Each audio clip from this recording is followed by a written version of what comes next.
Ipinasususpindi ng Department of Agriculture ang importasyon ng galunggong at iba pang klase ng isda. Ayon sa memorandum order na inilabas si Agriculture Secretary Kiko Tiu Laurel Jr., nakakalap ang ahensya ng report na dinadala umano ang ilang imported na isda at iba pang laman dagat sa mga palengke na dapat ay nakalaan sa canning, processing at institutional buyers gaya ng restaurant alinsunod sa Fisheries Administrative Order No. 195. Technical, alam ko lahat ng kalokohan na nangyayari dyan. Well, it's illegal. Kasi may batas tayo eh. Kailangan sundin yung batas. Naapektuhan. Both fisherfolk and commercial.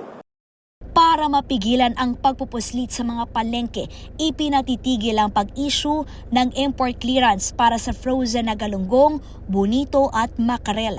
Tanging pag-angkat na lamang ng makarel na gagamitin sa paggawa ng delata ang pwedeng ipasok. Limitado lamang ang volume na batay sa naibenta nakaraang taon. Pero pagbibigyan ang karagdagang 10% bilang buffer. Inaatasan ang lahat ng angkating isda na lagyan ng label na imported at para sa canning purposes at hindi sa palengke o supermarket. Magsasagawa rin ng crackdown kontra sa mga importer na iligal na nagdadala ng imported na isda sa palengke.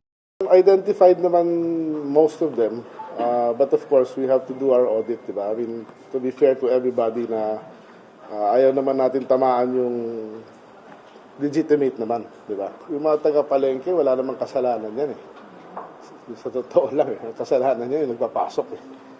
At nagda-divert eh. Kawawa yung maliliit sa palengke. May enforcement team nang nakatutok sa illegal na bentahan ng mga imported na isda sa palengke. Batay sa administrative order, maaaring makulong hanggang 8 taon at magmulta ng 80,000 pesos ang mahuhuling illegal na nagdadala ng imported na isda na dapat ay para sa mga manufacturer at institutional buyers.